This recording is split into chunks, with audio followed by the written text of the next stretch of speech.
안녕하세요. 책나들입니다. 오래전부터 만나고 싶었던 책 정지아 작가의 봄날 오후 과부셋입니다. 정지아 작가 하면 떠오르는 말은 아버지의 해방일지 빨치산의 딸입니다. 오늘 낭독할 봄날 오후 과부셋은 햇볕이 나른한 봄날 오후의 풍경화처럼 따스하게 펼쳐지는데요. 정지아 작가 특유의 쫀득한 말맛이 책을 덮을 때까지 떠나지 못하게 합니다. 82살 과부 셋이 만나 얘기하며 보통 학교 때의 추억과 결혼 등 고난한 삶과 무뎌진 상처를 덤덤하게 말해주는 소설 봄날 오후 과부 셋. 지금 바로 이야기 속으로 떠나보겠습니다. 봄바람이 앙탈하는 아이처럼 마당을 휩쓴다. 어지간한 바람에도 끄떡도 않던 남보랏빛 수국마저 미친년 널뛰듯 몸을 뒤챈다. 간신히 매달려 있던 무거운 꽃송이가 뚝 부러질 것만 같다. 가만 보니 그것은 수국이 아니라 빨랫줄에서 펄럭거리는 남보랏빛 치마다. 요즘은 자주 헛것이 보인다. 헛것이 보인다고 한숨결에 한마디 했더니만 서울 사는 딸녀는 짜증스럽게 헛것은 무슨 백내장이 심해 그렇지 무한하게 쏘아붙였다. 썩을 년. 딸 말이 맞을 것이다. 그러나 백태 낀 눈이 빚어내는 착각이 그녀에게는 잠시의 현실이다. 그녀는 보송보송 마른 빨래를 걷는다. 반나절 만에 빨래를 말린 성급한 바람처럼 그녀의 80년도 순식간에 지나가 버렸다. 누군가 그녀의 세월 밖에서 그녀의 한 삶을 지켜보고 있다가 빨래를 걷듯 목숨줄을 획 걷어버리는 것인지도 모른다. 삶이란 것은. 잘도 말랐네. 혼잣말을 중얼거리며 그녀는 마루에 앉아 옷을 개킨다. 옷이라고 해봐야 월남치마와 양말 몇 짝, 아직도 벗지 못한 겨울 레이뿐이다. 젊은 날 그녀는 어떤 옷이든 하루 이상 입지 않았다. 늙으니 만사가 귀찮다. 겨울에는 같은 옷을 일주일씩도 입는다. 기름기가 없어 그런지 일주일씩 입어도 더러움을 타지 않는다. 젊은 날 그녀의 피부는 건조한 한겨울에도 자르르 기름기가 돌았다. 그 기름진 살결은 세월 속에서 차츰 기름기를 잃어 언젠가부터 푸석푸석 살비듬이 일었다. 매일 아침 방바닥에 떨어진 살비듬을 손으로 쓸면 손바닥이 온통 허였다. 살비듬이 빠져나간 생명이나 되는 양 그녀는 아침마다 심란하다. 뭐하요? 대소소 김영감이 문 밖에서 삐죽 얼굴을 들이밀며 묻는다. 그녀보다 2살 아래인 김영감은 아직도 대소소를 한다. 돈이야 몇 푼 벌릴까만 그냥 심심풀이로 하는 눈치다. 요 몇 년 전부터 김영감은 아침 저녁으로 오며 가며 문안 인사를 한다. 남이사 뭘 하든 김영감을 그녀는 한 번도 문 안에 들이지 않았다. 남자가 그리울 나이도 아니고 이 나이에 괜스레 정이라도 주었다가는 젊어서의 영욕이 눈덩이처럼 불어 되돌아올 것이다.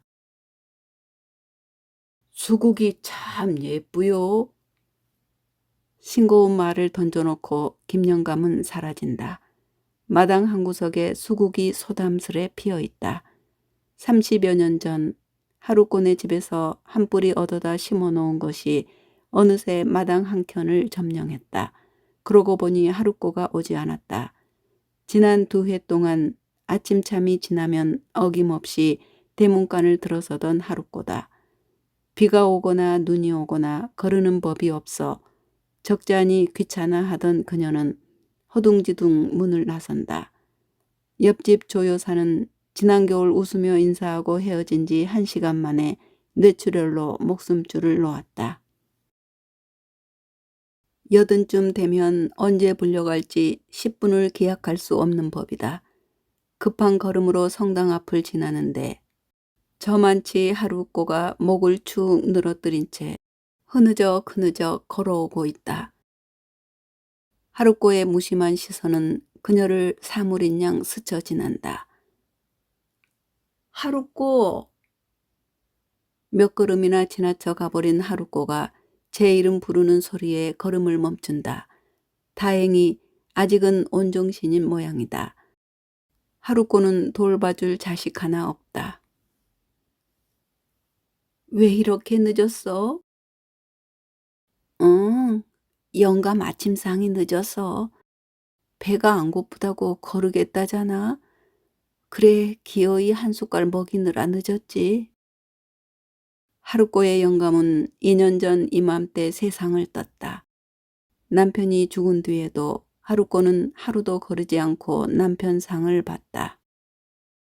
어제는 저는 먹지도 않는 육회를 차려놓고 영감 죽기 몇 년 전부터 고기 썰기 귀찮아 그 좋아하는 육회 한번 해주지 않았다고 종일 눈물바람이었다. 그랬어도 살아있는 남편 밥상을 챙겨놓으라고 한 적은 한 번도 없었다.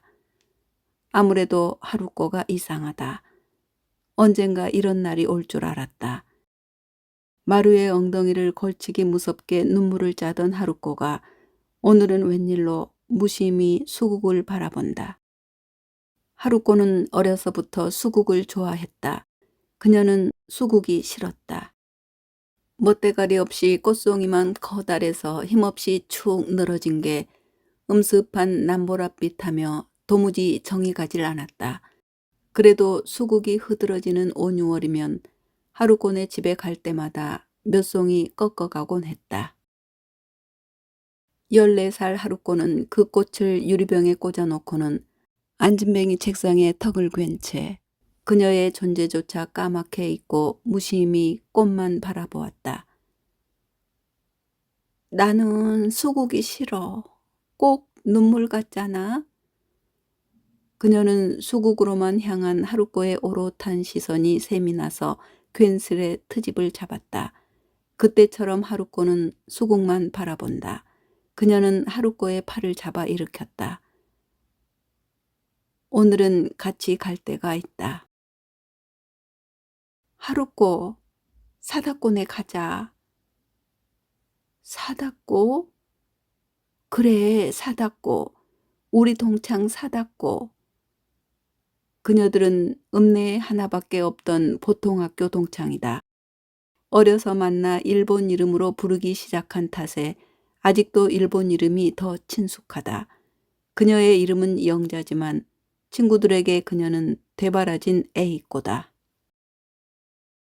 나 그런 사람 몰라. 여전히 수국을 응시한 채로 하루꼬는 고개를 젓는다. 사다꼬를 모르다니. 그럴 리가 없다. 하루꼬는 사다꼬와 단짝이었다.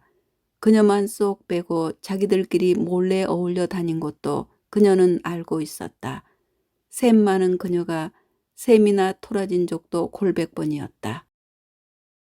꿀먹은 벙어리 사다꼬 말이야. 언젠가부터 죽으면 죽었지 어떻게 잊을까 싶었던 일을 까맣게 잊기도 하고 까맣게 잊었던 일을 느닷없이 기억하기도 했다. 기껏 잘 숨겨놓은 통장을 도무지 찾지 못한 적도 있다. 잘 숨겨진 통장처럼 사다꼬의 기억도 하루꼬의 머릿속 어딘가 곱게 숨어 있을 것이다. 무언가 실마리를 찾기만 하면 쉰내 나도록 묵은 기억이 실타래처럼 풀려나올지도 모른다. 기억나? 결혼하기 며칠 전날 사다꼬가 너희 집에 와서 눈이 퉁퉁 붓도록 울었잖아. 하루꼬도 말수가 적었지만 사다꼬에게는 될 게 아니었다. 남자들을 젖히고 늘 1등이던 사다꼬는 먼저는 입을 떼는 법이 없었고 누가 뭘 물어도 응? 아니? 단답형의 대답밖에 하지 않았다. 아이들은 사다꼬로부터 가장 긴 대답을 얻어내는 사람에게 모찌 사주기 따위의 내기로 어린 날의 지루한 시간을 흘려보냈다.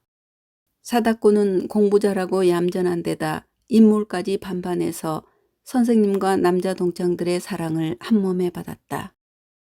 누가 무슨 말을 해도 꿀먹은 벙어리로 삼키기만 하고 여간에서는 내뱉는 법이 없어 여자애들에게도 인기가 좋았다. 사다코에게 말한 비밀은 절대 새는 법이 없었으니까. 단짝으로 붙어 다녔지만 그녀는 누구에게나 인기 좋은 사다코가 꼭 좋지만은 않았다. 사다코가 동경제대 나온 남자와 혼인하게 되었을 때도 그녀는 혼자서 몇 날 며칠 속을 끓였다.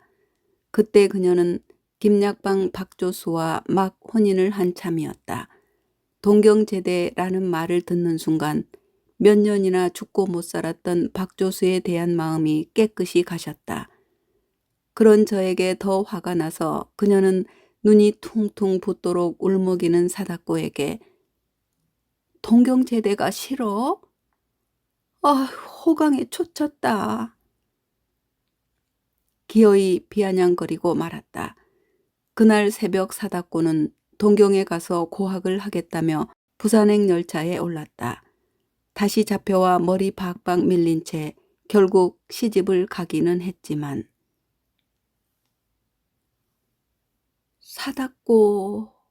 사다코. 하루코가 사다코의 이름을 몇 번이나 입안에서 궁굴렸다.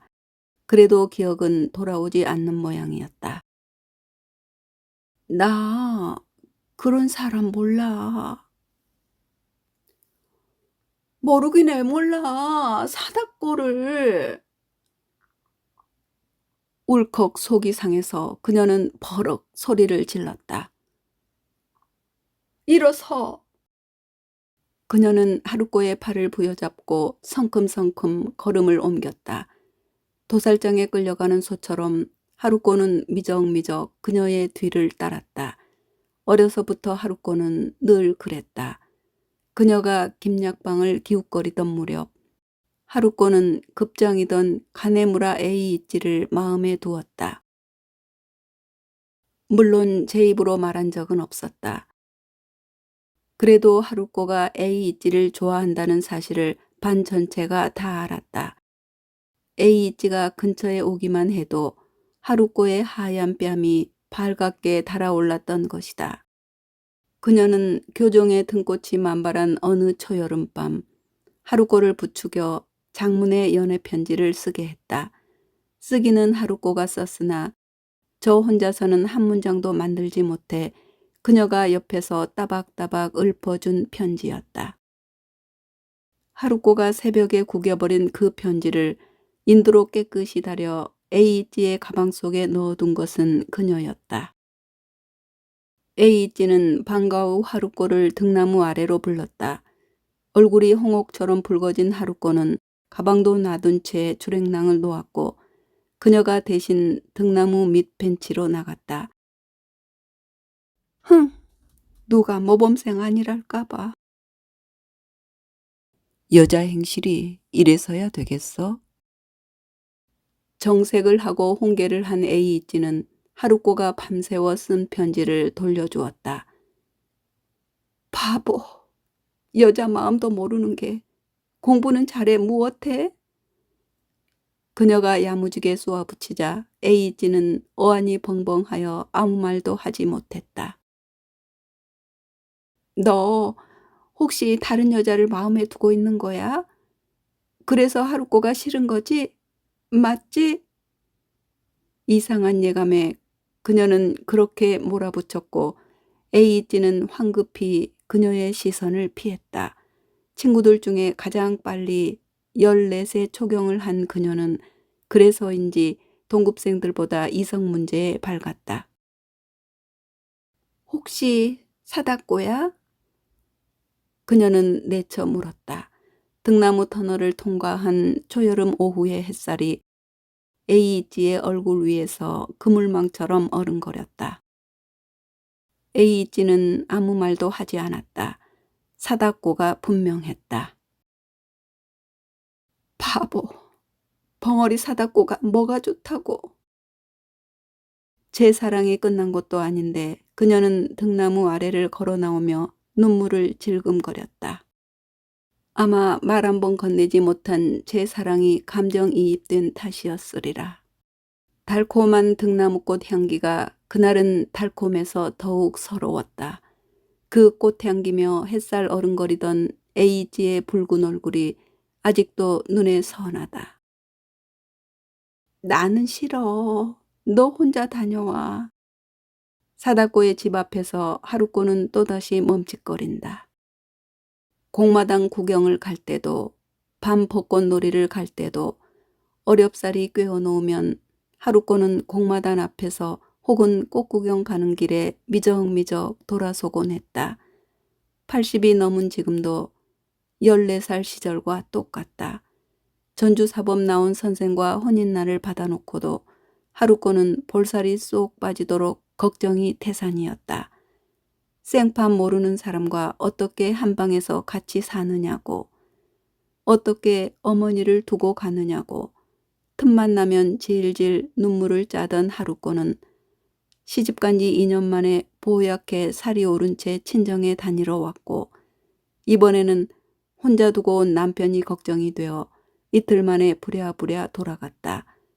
매번 새로운 곳 앞에서 미적미적 망설이지만 함께한 시간만큼 깊이 마음을 주는 게 하루코다. 얼굴 보면 기억이 날 거야. 들어가자. 공마단 휘장 속으로 등을 떠밀듯 그녀는 늙은 하루코의 등을 떠민다. 문은 열려 있다. 오래된 쇠문이 요란한 소리를 내며 열리는데도 안에서는 인기척이 없다. 사다코는 낡아서 허물어질 듯한 연립에 산다. 이만한 집 한 채라도 건사하게 된 게 아마 환갑 지난 후였으리라. 들어오라는 허락도 없이 그녀는 마루에 올라선다. 아귀가 맞지 않은 안방문을 힘껏 잡아당겼으나 안방에는 스산한 냉기뿐이다. 사다꼬, 사다꼬. 누구야? 거실의 눈부신 봄볕 속에서 희미한 목소리가 들린다. 아지랑이처럼 아롱거리는 빛 속에 사다꼬가 덩그머니 앉아있다. 워낙 몸피가 적은 데다 빛이 어른거려 보이지 않았던 모양이다. 흐릿한 시선이 그녀를 향한다. 14세 사다꼬는 몸집이 작은 데다 유난히 눈빛이 반짝거려 생쥐 같았다. 세월이 눈빛의 총기를 야금야금 갉아먹고 총기 대신 흐릿한 백태를 끼워 놓았으리라. 한참 후에야 그녀를 알아보고 몸을 일으키려던 사다꼬가 비그르르 바닥에 주저앉는다. 사다꼬를 부축하여 벽에 기대 앉힌 후 그녀는 여직 현관에서 머뭇거리는 하루꼬를 끌고 온다. 사다꼬의 눈에 반짝 생기가 돈다. 사다꼬가 덥석 하루꼬의 손을 잡는다. 난처한 기색으로 그녀를 바라보면서 하루꼬는 슬며시 손을 뺀다. 얼굴을 보고도 기억이 나지 않는 것이다. 영문을 알 리 없는 사다꼬가 어리둥절 그녀를 바라본다. 얘가 지지난해 영감을 보낸 후로 왔다 갔다 한다. 오늘은 더 하네. 그 양반이 갔어? 나는 그것도 몰랐네. 기별이라도 하지 왜. 영감을 보내놓고 하루꼬는 누구에게 기별할 정신조차 없었다. 하루꼬는 나 좀 데려가라고 왜 영감 혼자 갔느냐고 악을 쓰며 울다 몇 번이나 정신을 잃었다. 자식도 없는 데다 하루꼬나 그 남편이나 서점에 들어박혀 주위 사람들과 별로 어울리지 않은 탓에 장례식장은 쓸쓸하기 짝이 없었다. 유일한 상주인 하루꼬는 영안실에 오기만 하면 혼절을 하고 염이며 입건이며 화장이며 모든 절차를 그녀가 도맡아 처리했다. 하루꼬의 뒤처리를 그녀가 하게 될 줄은 몰랐다. 하루꼬나 사다꼬는 저희들끼리는 곧잘 속을 털어놓는 눈치였지만 그녀에게는 한 번도 속갯말을 하지 않았다. 하루코 남편이 잘 다니던 학교를 때려치우고 낙향하게 된 이유도 하루코 입을 통해서는 들은 적이 없다. 새님같이 생긴 하루코의 남편이 정교조라나 뭐라나 4.19 뒤에 세상 좋아진 줄 알고 괜히 설쳤다가 쫓겨났다는 사실을 무슨 말 끝에 사다코에게 들었다. 그때 사다코와 하루코는 서로 먹고 살기 바빠 왕래도 뜸했다. 거의 매일 보는 그녀도 모르는 하루코의 비밀을 사다코는 알고 있었다. 그럴수록 그녀는 하루코를 챙겼다. 쉰쯤 되었을 때 하루코는 무슨 큰 비밀이라도 털어놓듯 처다이 가졌을 때 잘못되어 자궁을 드러내는 바람에 다시는 아이를 가질 수 없게 되었노라고 울먹이며 털어놓았다. 40년 공을 들여 처음 얻은 수확이었다. 다음 장날 약방에 들른 사다코에게 자랑하듯 그 이야기를 속닥였더니 사다코는 저만치 나무 의자에 앉아 기다리는 손님들을 긴장하여 휘 둘러보고는 다시는 그 얘기 입에도 담지 말라고, 자칫 소문이라도 나면 하루코가 혀 깨물고 죽어버릴지도 모른다고 그녀 가슴에 비수를 박았다. 사다코는 진작 알고 있었다. 저희들 둘이서는 안 하는 이야기 없이 종얼거렸던 것이다. 그럴수록 그는 기를 쓰고 하루코에게 잘했다. 그래봤자 늘 무덤덤, 가면 반기고 돌아서면 잘 가라고 인사하던 하루코가 변하기 시작한 것은 제 남편이 죽은 뒤부터였다. 남편을 잃은 하루코는 온전히 그녀에게 기댔다. 사다코 같은 건 기억조차 하지 못한다. 얘가 워낙 정신이 없어서 영감 보내놓고 저도 가게 생겼다. 오늘은 영감 아침밥 먹이느라 우리 집에 늦게 왔다고 하더라니까. 너도 기억이 안 난다고 하고. 그나저나 너라도 기별을 하지 그랬어. 너희 영감 소식을 어제야 들었다. 너도 기억을 못한다는 말을 할까 말까 망설이다 기어이 입에 담은 그 말을 사다코는 흘려듣는다. 늙으면 다 가는 것을 뭐하러 번거롭게. 아이고, 너 잘났다. 소리를 그녀는 겨우 참는다. 사다코는 언제나 이런 식이다. 사소한 일에도 어쩔 줄 몰라 발을 동동 구르는 하루코와는 달리 사다코는 어떤 일에도 흔들리지 않았다. 생각해보면 사다코의 인생은 동창들 중에서도 유독 굴곡이 많았다. 동경제대 나온 사다코의 남편은 혼인한 지 몇 달 지나지도 않아 산 사람이 되었다. 그 남편을 따라 사다코도 산으로 갔고 근 10년 연락이 끊겼다. 산에서 남편을 잃은 사다코는 감옥살이를 마치고 고향으로 돌아왔다. 10수년 뒤에 사다코는 저와 똑같은 이력을 가진 가난뱅이와 재혼을 했고 사다코에 대해 늘 뭔가 석연치 않은 가슴앓이를 하던 그녀는 당시로는 제법 거액이던 1,000원을 부조할 만큼 여유가 생겼다. 공부 잘했다고 인생 잘 풀리는 게 아니다. 이래서 세상은 살아봐야 하는 거라고. 결혼식도 올리지 않은 채 들고 나는 단칸방에 살림을 차린 사다코네 집에 갔던 그녀는 고개를 주걱거리며 그제야 마음으로 받아들인 친구의 등을 두드렸다. 사다코와 재혼한 가난뱅이는 가난뱅이로도 모자라 읍내를 떠들썩하게 했던 재조직 사건에 걸려 10년 넘게 감옥살이를 했다. 간혹 사다코는 병색 깊은 파리한 얼굴로 그녀가 운영하는 약방에 들러 소다를 찾았다. 위장약 하나 변변히 지어먹을 형편도 안 되는 주제에 자존심은 제 낯빛보다 더 시퍼래서 사다코는 기어이 몇 푼 되지 않는 약값을 카운터에 올려놓고 종종 걸음으로 사라졌다. 그게 벌써 언제적 이야기인가. 약사 면허도 없이 일본인이 물려주고 간 김약방을 운영하던 시절이었다. 면허는 없어도 워낙 수완이 좋아 김약방은 일본인이 운영하던 시절보다 더 유명했다. 물론 그녀가 한의사에게 의뢰해서 만든 고약과 피부병약이 효험이 있다고 소문이 나 옆 도시에까지 손님이 몰려들었다. 이 바닥돈은 김약방이 다 쓸어 담는다는 소문이 자자할 정도였다. 그 돈으로 여러 사람 살판이 났다. 60년대 초반 10수년 교사 생활을 했다면서 모아놓은 돈도 없이 하루꼬네가 고향으로 돌아왔을 때 떡하니 잭방을 차려준 것도 그녀였다.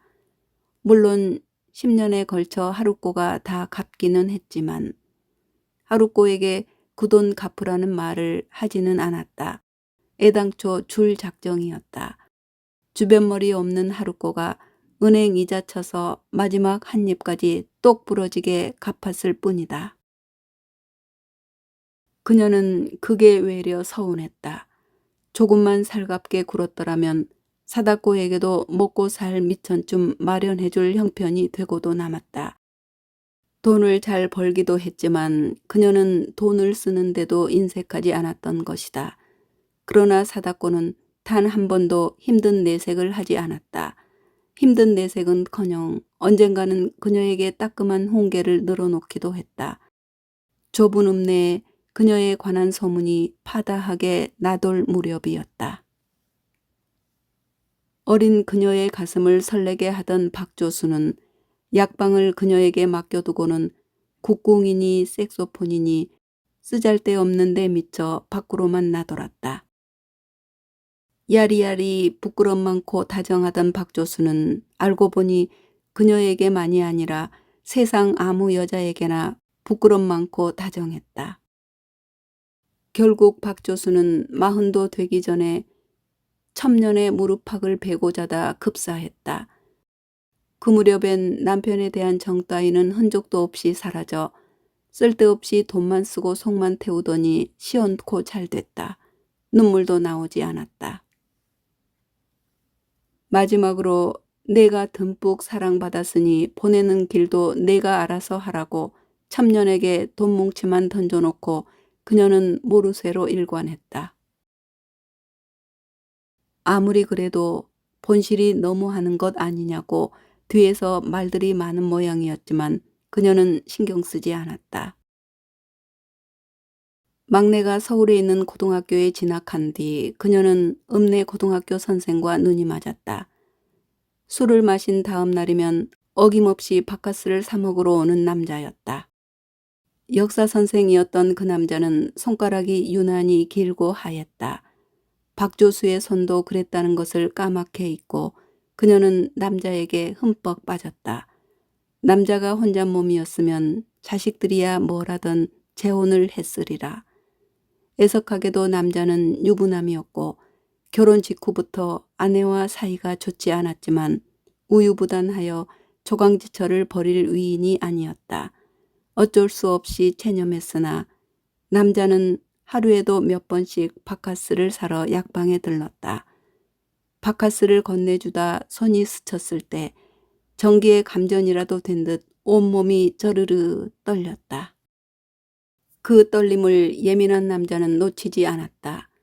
남자가 길고 섬세한 손으로 덥석 그녀의 손을 움켜쥐었고 온몸에 힘이 빠져 그녀는 그만 스르르 주저앉고 말았다. 여름이었다. 그 길로 두 사람은 택시를 불러 타고 옆 도시로 달려갔다. 가는 내내 남자는 그녀의 손을 놓지 않았다. 손바닥이 흠뻑 젖었다. 손이 젖는 만큼 몸이 달아올랐다. 여관방에 들어서자마자 두 사람은 뱀처럼 뒤엉켰다. 남편과도 나눠보지 못한 뜨거운 정서였다. 남의 눈을 피한다고 피했지만 워낙 손바닥만 한 좁은 동네라 머지않아 두 사람의 정분을 알만한 사람은 다 알게 되었다. 낯이 뜨겁기는 했다. 그러나 제 몸의 욕망을 죽이며 살고 싶지는 않았다. 남편은 죽었고 아직 젊은 그녀는 싱싱하게 살아있었다. 그 무렵 사다꼬가 그녀를 찾아왔다. 소다만 사서 돌아가던 사다꼬가 웬일로 약방문을 닫을 때까지 돌아가지 않았다. 문을 닫은 뒤 사다꼬는 그녀를 똑바로 바라보았다. 질책하는 눈빛이었고 순간 그녀는 사다꼬가 소문을 알고 있음을 직감했다. 사다꼬답게 말은 짧고 직설적이었다. 너는 여자이기 전에 어미야. 자식에게 부끄러운 짓은 말아야지. 사람이 어찌 욕망대로만 살아? 남자가 그리우면 책을 읽든지 공부를 하든지. 말이 끝나기도 전에 그녀는 부들부들 떨면서 사다꼬의 뺨을 후려쳤다. 부들부들 떤 것이 수치심 탓이었는지 배신감 탓이었는지는 알 수 없다. 재혼한 년이나 바람핀 년이나 뭐가 달라서? 사다꼬는 뺨에 붉은 손자국을 품은 채 맑게 그녀를 바라보다 아무 말 없이 돌아섰다. 알고 있었다. 뒤에서들 뭐라고 수군거리는지. 면전에서 쓴소리한 사다꼬야말로 친구라는 것도. 그래도 그 순간 그녀는 사다꼬의 잘난 척을 견딜 수 없었다. 어쩌면 사다꼬의 말이 그녀의 가장 아픈 곳을 건드린 것인지도 몰랐다. 아니, 그녀는 자식을 위해 최선을 다했다. 열심히 돈을 벌었고 그 시절에 미국 유학도 보냈다. 어미로서 할 수 있는 일은 다 했다.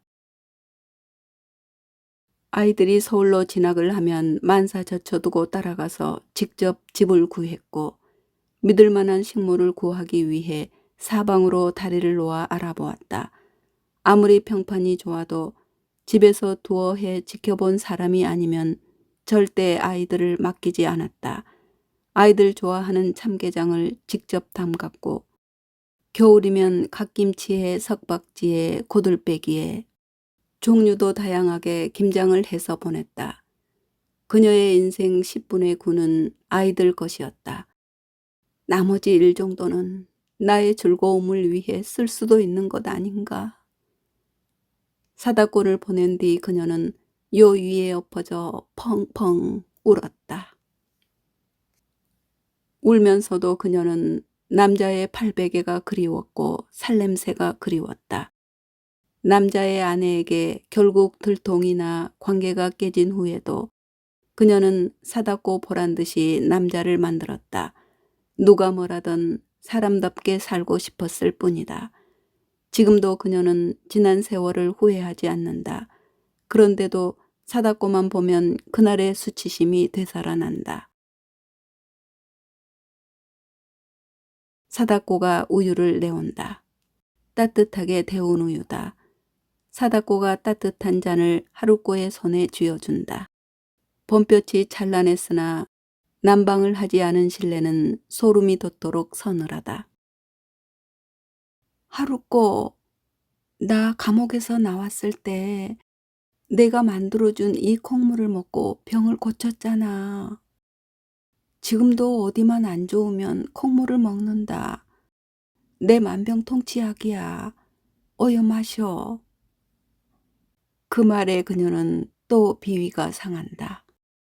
김치며 토아젓이며 송이버섯이며 하루꼬에게 철철이 음식을 댄 것은 그녀였다.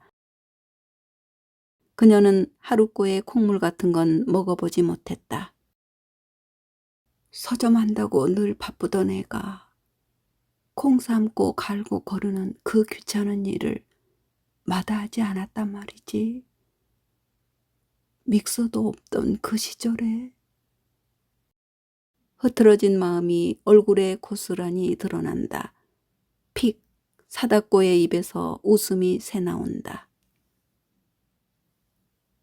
아휴, 또 시작이다. 할망구가 되어서도 어쩌면 A꼬는 보통 학교 때랑 똑같니? 그러게 말이야. 너희 집엔 그 비싼 우유가 썩어났잖아. 그 우유 사다꼬에게 주자는 말이 차마 안 나와서 콩물을 만들었구만. 드디어 기억의 실마리가 풀린 모양이다.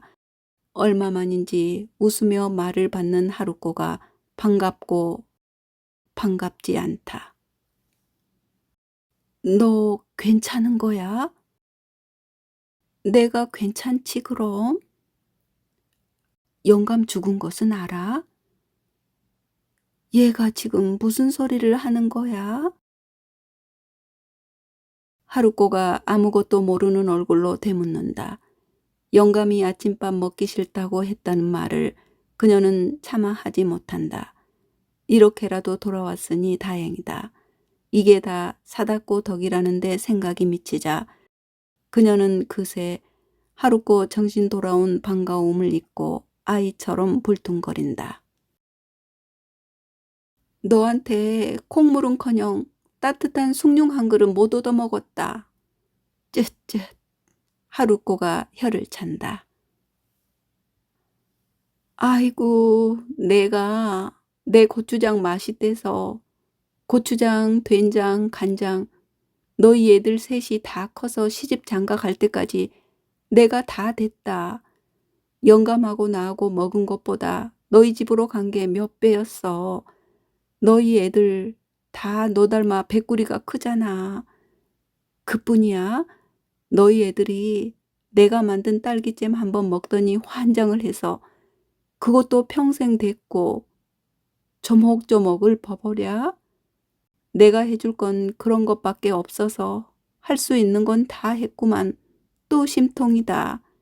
아무튼 애있고 심통은 알아줘야 해. 하루꼬 말이 사실은 사실이었다. 시집간 지금도 딸에는 하루꼬의 된장을 찾았다. 그러고 보니 하루꼬 남편이 죽기 전까지는 딸애가 하루꼬 된장을 먹었다. 할 말은 없었지만 뭔지 모르게 입맛이 썼다.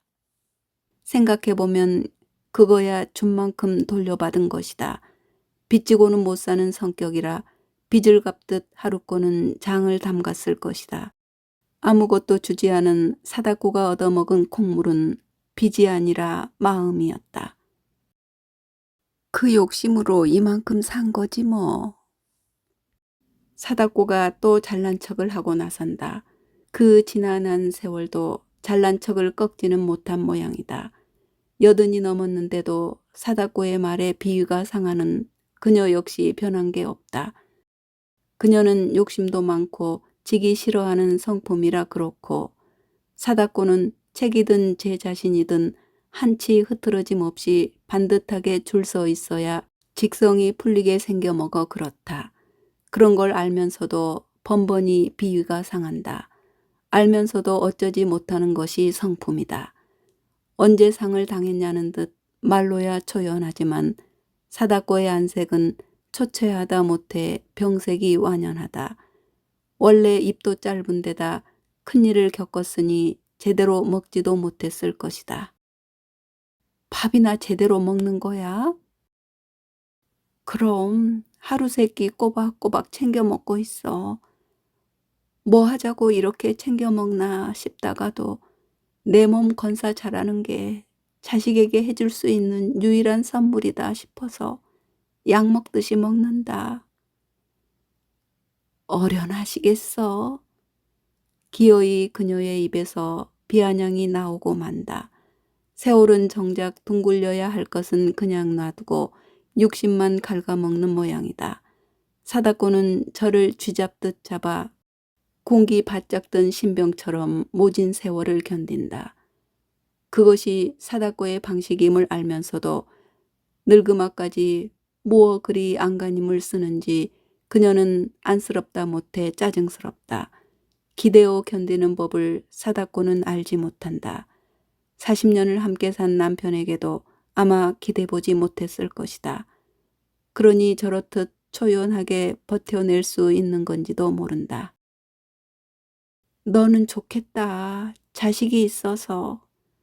나도 자식이 있었으면 이럴 때 힘이 됐을 텐데. 반짝 생기가 돌았던 하루코가 다시 풀이 죽는다. 그녀가 위로의 말을 꺼내려는 찰나 사다코가 먼저 말을 받는다. 그럴 거 없어. 그게 다 짐이야. 없었던 듯이 깨끗하게 가면 그게 제일이지. 물려줄 재산도 없고 몸고생 마음고생만 시키다가 부모 가는 뒤치다꺼리까지 시키려니 그게 고민이다. 요새 내가. 그래도 너는 의지할 때가 있잖아. 우리 남편 의지할 자식도 없으니 나부터 보내놓고 자기가 뒤따라 가겠다고 해놓고는. 하루꼬의 눈에 그렁그렁 눈물이 맺힌다. 그러겠노라 굳게 약속했던 하루꼬의 남편은 늘 그랬듯 하루꼬에게 팔베개를 해주고 자다가 세상을 떠났다. 죽은 남편에게 안긴 채 잠에서 깨어난 하루꼬는 그대로 혼절을 했다. 두 사람을 발견한 것은 하도 전화를 받지 않기에 무슨 일인가 싶어 찾아간 그녀였다. 그녀는 하루꼬가 남편의 품에 안겨 잠을 자는 줄 알았다. 하루꼬는 평생을 저렇게 한 남자의 품에 안겨 살았구나. 부러운 마음에 발소리를 죽여 돌아 나오려는 찰나 이미 정오가 가깝다는데 생각이 미쳤고 흔들어 보니 하루꼬는 깨어났으나 그 남편은 이미 딱딱하게 굳어 깨어나지 않았다. 너는 평생 남편에게 의지하고 살았잖아. 둘이서 깨가 쏟아지게. 나는 단 한 시간도 그런 세월을 못 살아봤다. 사다꼬도 그게 부러웠구나. 어쩐지 그녀는 그런 사다꼬가 가깝게 느껴진다. 언제였는지 각 구운 카스텔라를 들고 서점에 간 적이 있다. 학생들 등하교 시간이나 되어야 손님이 드는 서점은 고즈넉했다. 그렇게 자주 봐도 영 말이 없는 하루꼬 남편이 불편해서 그녀는 창밖에서 서점 안을 기웃거렸다. 참고서를 드리는 참인지 두 사람은 책뭉치를 풀고 있었다. 하루꼬의 앞머리가 흘러내리자 남편이 장갑을 벗고는 천천히 쓸어 올렸다. 머리카락을 한 올 한 올 정성스럽게 귀 뒤로 넘긴 남편은 몇 번이고 하루꼬의 뺨을 쓰다듬었다. 다정하고 정성스러운 손길이었다. 하루꼬가 부끄러운 듯 배시시 웃었다. 그 웃음 또한 다정하고 따뜻했다. 단 한 시간도 그런 세월을 살아보지 못했노라는 사다꼬의 말을 그녀는 속속들이 이해할 수 있을 것 같다. 자신 또한 댓명의 남자를 거쳐왔으나 떠날 것을 알고 있던 남자들의 손길은 뜨겁기는 했어도 정성스럽지는 않았다. 그녀가 죽고 못 살아 결혼까지 하게 됐던 남편도 자꾸 엉겨붙는 그녀를 밀어내기만 했다. 그러다가 결국 다른 여자의 품으로 달아나 버렸다. 돈도 자식도 다 제 맘대로 됐으나 남자만큼은 단 한 번도 제 맘대로 되지 않았다. 못 살아보기는 내 남편이 너 대신 장 다 보고 했잖아. 장이야 봐줬지. 내가 몸이 아파 못 다니니까. 그것뿐이야. 둘이 머리 맞대고 앉아 다정한 얘기 한번 해본 적이 없는데 뭘. 그럼 무슨 이야기를 했는데? 그녀 앞에서는 울기만 하던 하루꼬가 웬일로 눈물 그렁그렁한 채 통곡은 하지 않고 따박따박 말을 받는다. 무슨 이야기는 무슨 이야기? 빨갱이들이 무슨 이야기를 했겠어? 나 몰래 소곤소곤 사상 이야기나 했겠지. 그러려고 빨갱이랑 결혼한 것 아냐? 그녀가 냉큼 말을 받았고 사다꼬가 웃으며 고개를 끄덕인다. 감옥에서 나온 뒤 사다꼬에게 집적거리는 남자가 한둘이 아니었다. 그 중에는 의사도 있고 검사도 있었다. 사다꼬가 잡혔을 때 취조했다는 검사는 멀리 떨어진 이곳까지 몇 번이나 사다꼬를 만나러 왔다. 그런 사람들 다 뿌리치고 왜 하필 가난한 빨갱이냐고 물었더니 사다꼬는 그래야 소갯말이라도 하고 살지. 씁쓸하게 웃었다. 너는 대체 무슨 맛으로 살았니? 오래전에 궁금했던 것을 그녀는 이제야 묻는다.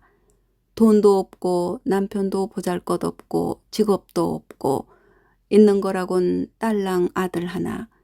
어릴 때야 공부를 곧잘 했지만 지금은 겨우 출판사나 다니며 새빵살이를 면하지 못한 뿐인 사다코가 평생 누구에게도 기죽지 않고 당당한 이유를 그녀는 좀처럼 이해할 수 없었다. 너야 자식 때문에 살았을 거고 하루코는 남편 때문에 살았을 거고 글쎄 나는 뭐 때문에 살았나? 사다코는 사상이 있잖아, 사상이. 우리 영감도 그랬는걸? 어쩌면 우리 영감은 나보다 그게 더 중요했는지도 몰라. 내 남편이 사다코 같은 빨갱이였다고? 정말? 그걸 왜 말 안 했어? 세상이 금한 걸 말해 못해? 그리고 그런 생각을 가졌달 뿐 평생 책이나 팔다 갔는데 뭘. 그런데도 그 생각은 평생 떨치질 못하더라. 사상이 대체 뭔지. 그녀는 까맣게 몰랐다. 놀라지 않는 걸 보니 아마 사다코는 진작 알고 있었던 모양이다. 이 두 사람은 번번이 뒤통수를 친다. 어쩌면 아직도 그녀가 모르는 뭔가 있을지 모른다. 사상이고 뭐고 살아보니 다 덧없다. 죽으면 다 한 줌 재지 뭐. 말은 그렇게 하지만 거실을 가득 메우고 있는 책장에는 순 그런 책들 뿐이다. 지금도 사다코의 곁에는 통일광장이라는 잡지인지 책인지가 놓여 있다. 영감 죽고 나니 그러네. 더 살아 무슨 영화를 볼 것도 아니고 할 수만 있다면 혀 깨물고 깨끗이 죽었으면 좋겠구만. 내 한 몸이면 정말 그러겠어. 사다코는 그러기로 작정하면 정말 그러고도 남을 위인이다. 그러지 못하는 것은 그런 죽음이 혹 자식에게 상처가 될까 싶은 어미로서의 염려 때문일 것이다. 남자에게 달려가고 싶은 그녀의 마음을 막은 것은 오직 하나, 치마폭을 붙잡는 자식의 손길이었다. 아이들이 큰 뒤로야 거침없이 달려갔지만 나도 몇 번이고 죽으려고 했는데 그게 나는 사다코 같지 않아서 영감 따라가고 싶은 마음은 굴뚝 같은데 나는 죽었다 깨나도 내 손으로 죽지는 못하겠어. 죽긴 왜 죽어? 하루라도 더 재미나게 살아야지. 그녀는 괜스레 버럭 소리를 지른다. 노인네 죽고 싶다는 말은 처녀 시집가기 싫다는 말과 더불어 3대 거짓말 중에 하나라는데 하루코와 사다코는 시집가기 싫다는 말도 거짓말이 아니었다. 늙은 지금 이것들이 죽고 싶다는 말 또한 거짓이 아닐지 모른다. 그러나 그녀는 두 사람과 달리 죽음이 두렵다. 아직은 가고 싶지 않다. 대체 뭐가 다른 걸까? 그것을 14세도 몰랐고 82인 지금도 그녀는 알지 못한다. 갈 테면 너희들이나 가라. 나는 천년 만년 살라니까. 하루코와 사다코가 시선을 마주치며 웃음을 터뜨린다. 하루코의 웃음을 참으로 오랜만에 본다. 하루코도 그 사실을 의식했는지 머쓱하게 웃음을 거둔다. 그러나 잠시의 웃음은 소녀 시절처럼 해맑다. 자주 좀 모이자. 영감도 없으니 나도 이제 놀러도 다니고 해야겠다. 웃음 끝에 사다코가 덧붙인다. 사다코는 지난 5년 남편이 알아놓은 뒤로 아예 문박 출입도 하지 못했다. 아이고, 언제는 사는 게 덧없다더니. 에이꼬 내 말이 맞다. 죽지 못할 바에는 재미나게 살아야지. 사다코는 이렇게 불쑥 물러나서 사람 맥 빠지게 하는데 도사다. 나 배고파. 뭐 먹을 것 없어, 사다코? 그녀가 산의 진미를 올려도 먹는 둥 마는 둥 하던 하루꼬가 먹을 것을 찾는다. 하루꼬의 염장질은 이런 식이다. 그래, 천년 만년 살려면 일단 밥부터 먹어야지. 오랜만에 우리 밥이나 같이 먹자. 사다코가 일어서자 관절이 요란하게 투둑거린다. 과부 셋이 하하하얗게 웃음을 터뜨린다. 14살의 사다코가 일어설 때도 저런 소리가 들렸다. 상칠은 집에 먹을 거나 있어? 집에 가서 뭘 좀 가져올까 싶어 그녀가 몸을 일으키며 묻는다. 누가 밑반찬을 좀 가져왔어. 주는 게 없는데도 사다코 주변에는 늘 사람이 많았다. 젊을 때는 제 아무리 날고기던 사람이라도 늙어 돈 없으면 찾는 사람이 없다는데 아직도 사다코는 찾는 사람이 있는 모양이다. 하루꼬 아직도 두릅 좋아해? 냉장고를 뒤지며 사다코가 묻는다. 그럼 식성이 어디 가나? 아직도 두릅이 있어? 누가 좀 갖다 준 걸 영감 주려고 아껴놨었거든. 오래 먹이려고 조금씩만 줬는데 다 못 먹고 갔네. 잠시 말이 끊긴다. 어른거리는 봄볕처럼 두 과부의 눈에 눈물이 어른거린다.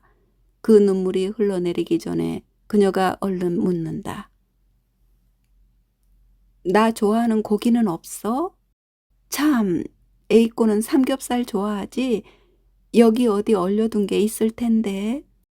치워라. 언제 죽을지 모르는데 돈 뒀다 뭘 해? 맛있는 생고기 사다 먹자. 오거리 봉성 정육점 고기 맛있더라. 그녀는 급히 신발을 꿰찬다. 웬일로 사다코가 말리지 않는다. 가난하게 살던 젊은 시절 사다코는 그녀가 고기 한 근을 사준데도 마다했었다. 고맙고 이상해서 뒤돌아봤더니 사다코와 하루코가 주방 탁자에 머리를 맞대고 앉아있다. 야! 어릴 때처럼 우렁찬 소리로 그녀가 고함을 지른다. 사다코와 하루코가 무슨 일인가 싶어 그녀를 바라본다. 나 없을 때 또 비밀 이야기 하면 죽어. 그녀는 쾅 요란하게 문을 닫는다. 아무리 엄포를 놓아도 저것들은 또 그녀가 모르는 뭔가를 속닥거릴 것이다. 어려서부터 그랬다. 시멘트로 포장된 빌라 주차장에 거칠 데 없는 봄볕이 가득하다. 앞으로 몇 년을 더 살까? 1년? 혹은 10년? 아직 그녀는 아픈 데 없이 건강하다. 허리도 굽지 않았고 그 흔한 관절염도 없다. 그래도 내일을 장담할 수 없는 나이이긴 하지만 그녀는 살아있는 한 재미있게 살 작정이다. 살비듬 부스스 떨어지는 노파지만 치근대는 대서소 김영감도 있다. 김영감 800개를 베고 자다 죽는 것도 나쁘지 않겠다. 그녀는 봄볕 속으로 내 활개를 치며 걸음을 옮긴다.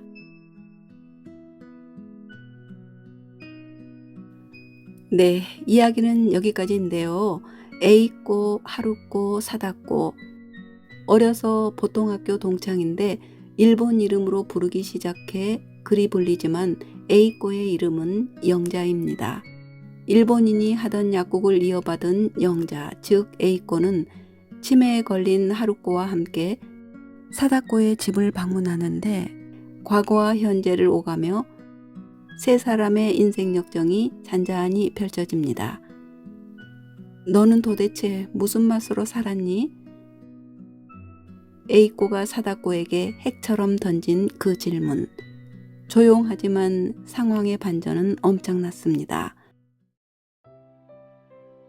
이쯤에서 역시 정지아 작가라는 생각이 들었습니다. 동시에 나는 무슨 맛으로 살았을까 질문도 던져보게 하는 중의적 의미로 다가오기도 했습니다.